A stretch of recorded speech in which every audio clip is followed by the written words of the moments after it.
இருக்கக்கூடிய ஆசிரியர் பெருமக்கள் அனைவருக்கும் எனது புரட்சிகர வணக்கங்களை தெரிவித்துக் கொண்டு நான் ஏன் இங்க பேச வந்திருக்கேன் அப்படின்னா, நீங்க எல்லாம் எதுக்காக போராடுறீங்க? ஐடி பசங்களுக்கு வேலை போடணும் அப்படின்றதுக்காக தான் போராடுறீங்க. இந்த அரசாணைக்கு முன்னாடிலாம் வந்து ஊராவட்டோட தான் நம்ம நடிச்சிட்டு இருந்தோம். ஐடி பிரச்சனை 2022 மேலாளவை மற்றும் பதிவேடுகள் துறையில ஐடி உண்டான போஸ்டுக்கு பி கொடுத்தாங்க. 23 ஊரக வளர்ச்சி துறையில ஐடி உண்டான ரோட் இன்ஸ்பெக்டர் போஸ்ட பி கொடுக்கறதுக்காக போட்டாங்க. நாங்க என்ன பண்ணோம்? கேஸ் போட்டோம். 2023 மதுரை ஹைகோர்ட்ல கேஸ் போட்டு ஐடி உண்டான போஸ்ட் ஐடிக்கு தான் கிடைக்கணும். இது இந்த இடத்துல வந்து தமிழ்நாடு அரசு பணியாளர் பணி நியமன சட்டம் சரியாக பொருத்தல அப்படின்னு சொல்லிட்டு டிஎன்பிசி வந்து முறைகேடு செஞ்சிருக்குன்னு சொல்லிட்டு ஒரு உத்தரவு வாங்குறோம். ஒரு உத்தரவு வாங்கிட்டு மேல்முறையீடு போய் மேல்முறையீடுலயும் நாங்க வந்து ஐடி மாணவர்கள் வின் பண்றோம். அதுக்கப்புறமா இந்த மத்தவன் தான் இந்த மாதிரி தப்பு பண்றான் அப்படின்னா, என்னோட தாய் வீடான இந்த துறை ஏன் தப்பு பண்ணுது? அரசாணை 47 வந்து போட்டிருக்காங்க. இந்த 47ல பிரிஸ்கிரைப்டு குவாலிபிகேஷனா ஐடி, டிப்ளமோ, பிஇ எல்லாத்தையும் உள்ள கொண்டு வந்துறீங்க. ஒரு கல்வி தேதி இணையான கல்வி தேதியா இல்லாத போது, ஒரு குறிப்பிட்ட பிரிஸ்கிரைப்டு குவாலிபிகேஷனா இல்லாத போது ஹையர் குவாலிபிகேஷன் எதை மூலியமா உள்ள கொண்டு வரீங்க? நான் எல்லாத்தையும் கரெக்டா விட்டுருவேன். மேலகரவை பார்த்துமா டிஎன்பிசி கரெக்டா பார்த்துமா, டிஎன்பிசி கரெக்டா பார்த்துமா, அவங்க தப்பு பண்ணிக்கலாம்னு சொல்லிதான் 2 நீதிபதிகளுக்கு தீர்ப்பு வாங்கியிருக்கோம். இன்னைக்கு உச்சநீதிமன்றத்தில் வழக்கு நிலுவையில் இருக்கு. இப்படி இருந்தும் மற்றவனா அடிச்சுட்டு போது எங்களுக்கு படிக்க பயிற்சி கொடுத்து எங்களை ஐடி போட மாணவர்கள் உற்பத்தி செய்கிற துறையான வேலைவாய்ப்பு மற்றும் பயிற்சி துறை நீங்க என்ன செஞ்சுருக்கீங்க? பிஎஸ்டிஎமா நாங்க தான் போராடி வாங்க வேண்டியது. டிஜிடி ஆர்டர் கொடுக்குறாங்க, தமிழ் வழியில நீங்க எலிஜிபிள், அதாவது English, Hindi, regional language use பண்ணிக்கலாம் அப்படின்னு சொல்லிட்டு கொடுக்குறாங்க. ஆனா கடந்த 2019-20 முன்னாடி பிஎஸ்டிஎம் 200 பேர் கொடுத்துட்டு அதோட நிறுத்திட்டாங்க. அதுக்கப்புறம் இதையும் நம்ம தோழர் சேஷாத்திரி வந்து வழக்கு தொடர்ந்து நம்ம ஐடி கூட்டமைப்பின் சார்பாக எழும்பூர் ராஜரத்னம் ஸ்டேடியத்தில் இதே மாசம் ஜூலை மாசம் 16ஆம் தேதி போராட்டம் நடத்தி நமது ஐடி மாணவர்களுக்கு வந்து 20% இடஒதுக்கீடு வந்து பெற்று வாங்கணும். அதே போல ஒவ்வொன்றும் நாங்க வந்து சட்டத்தை அணுகிதான் நாங்க வந்து வழக்கு போட்டுதான் வந்து வாங்கணும். அப்படின்னா இங்க இருக்கிற அதிகாரிகளும் ஒவ்வொரு செக்ஷன் ஆபீஸரும் என்ன பண்ணிட்டு இருக்கீங்க? உங்களுக்கு ஒரு பேசிக்கான ஒரு அவேர்னஸ் கிடையாதா? பேசிக் நாலேஜ் கிடையாதா? ஒரு கோர்ஸ் இருக்கு, இப்போ வந்து சிஎன்சி ஆபரேட்டர் சொல்லி வந்திருக்கு. இப்போ வந்து கம்பைன்டு டெக்னிக்கல் சர்வீஸ் எக்ஸாமினேஷன் 2025 13/6/25 வருது. கிட்டத்தட்ட ஒரு 1000-900 வேகன்ட் இருந்து நம்ம வந்து மார்க் கட்டி சொல்லிக்கலாம். இந்த வருஷம் 2000 போஸ்ட் போட்டோம், 4000 போஸ்ட் போட்டோமே.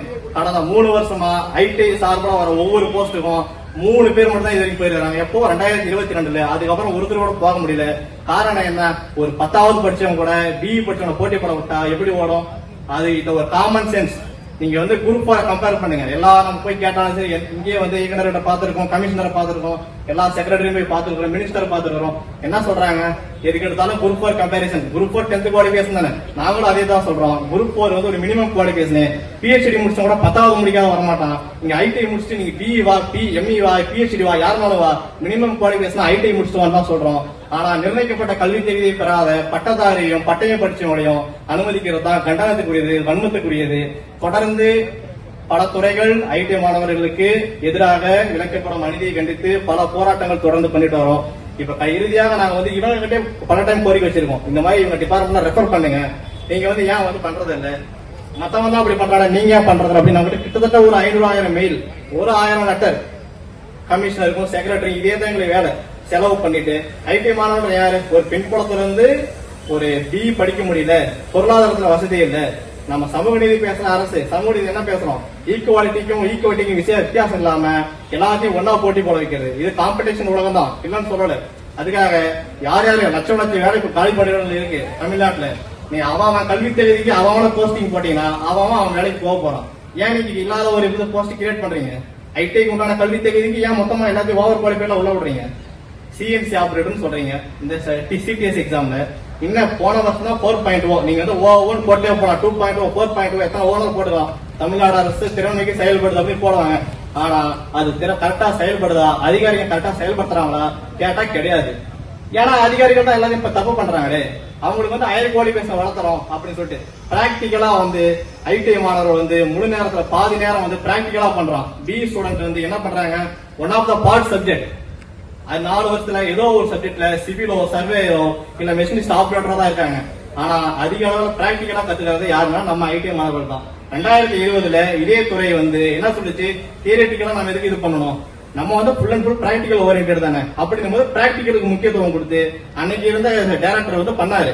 பட் இப்ப ஏன் இதெல்லாம் காதல போட்டுக்காம நீங்க வந்து டெவலப் நோக்கி போக வேண்டியதுதான். டெவலப் நோக்கி போனா அதுக்கான பேஸ்மெண்ட், அதுக்கு இன்ஃப்ராஸ்ட்ரக்சர் அடிச்சுட்டு எல்லாத்தையும் நாசமா போக வச்சுட்டு உங்களை நம்பி படிக்கிறவனுக்கு வாழ்க்கையை கேள்விக்குறியாக்கி விட்டு நீங்க எல்லாத்தையும் வந்து யாரு கொடுத்துருப்பான்னு. ஒரு பையன் கோர்ஸே முடிக்காம என்ன படிச்சுட்டு இருக்கான், அவனுக்கு வேலை வாய்ப்பு அறிவிப்பு வருது. அப்ப யார் இந்த போஸ்ட்டுக்கு வந்து உள்ள போவான்? யார் இந்த போஸ்ட் உள்ள போவான்? பிஇ முடிச்சவங்க உள்ள போவான். இன்னும் கோர்ஸ் முடிச்சே வெளியே வரல. எவ்வளவோ காலி பணிகள் கிடைக்குது, லட்சம் வேகண்ட் கிடைக்குது. நீங்க அந்த கல்வி தகுதி போட வேண்டியது தானே? ஏன் இந்த மாதிரி இல்லாத பட்டவங்க கிட்ட இது பண்றீங்க? எப்பவும் சமூக நீதி பேசுற அரசு வந்து சமூகத்தின் விளிம்பில் இருக்கிற மக்களுக்கு தான் குரல் கொடுக்கணும். நாம என்ன பண்றோம்? அவர் ஏதோ போட்டு போயிறாரு, ஆதரவு போட்டு போயிறாரு. மிக முதல்வர் அவர் எல்லாம் கரெக்டா நடக்க நினைச்சுக்கிறார். திராவிட மாதம் திறம்பட செயல்படுது அப்படி இப்படின்னு. ஆனா அதிகாரிகள் கரெக்டா செயல்படுறாங்களா? கிடையாது. இன்னைக்கு அவங்க கரெக்டா இருந்தா 21 டிமாண்ட் நம்ம வச்சிருக்க வேண்டியது இல்லை. இன்னைக்கு வந்து இத்தனை அரசு ஊழியர் சங்கத்துல நம்ம வந்து 200 பேருக்கு மேல வந்து போராட்டம் பண்ண வேண்டியது இல்லை. இன்னைக்கு ஆசிரியர் பெருமக்கள் நீங்களே வெளியே வந்துட்டீங்க. படிச்சு முடிச்சு 10 வருஷமா வேலை இல்லாம எங்களை போல ஆயிரம் மாணவர்கள் வெளியே இருக்கிறோம். நாங்க வந்து பொறுமையா அன்பா சொல்றோம். மாண்புமிகு டைரக்டர், நீங்க ஞாபகம் வச்சுங்க, இவங்க வைக்கிற டிமாண்டு கரெக்டா நிறைவேறல அப்படின்னா இது ஒரு எச்சரிக்கை எடுத்துட்டாலும் சரி, எப்படினாலும் சரி, சட்டமன்றத்தை முற்றுகையிடம் தயங்க மாட்டோம். இதே இயக்குநரகத்தை முற்றுகையிடம் தரங்க மாட்டோம். இந்த அமைப்பு எப்படி செயல்படுதோ அதுக்கு நாங்க முழு உறுதுணையா இருப்போம். எங்களுக்கு இந்த அமைப்பு எவ்வளவு சப்போர்ட் பண்ணுதோ அதை பொறுத்து நாங்களும் இவங்களுக்கு வந்து முழு ஆதரவு அளிச்சு தொடர்ந்து போராட்டம் நடத்துவோம். தமிழ்நாடு தொழிற்பயிற்சி அலுவலர் சங்கத்தின் சார்பில் பெருந்திரள் முறையீட்டின் தலைவராக தலைமையேற்று நடத்தும் மாநில தலைவர் எம் சீனிவாசன் அவர்களையும், வரவேற்புரையாற்றிய தோழர் மாநில தலைவர் ஆர் அமரேசன் அவர்களையும் மற்றும் துவக்க உரை, வரவேற்பு உரை மற்றும் என்னை போல் வரவேற்புரையாற்றிய அனைத்து தோழர்களுக்கும் வாய்ப்புக்கு நன்றி கூறி நேரத்தின் அருமை கருதி முடித்துக் கொள்கிறேன். நன்றி.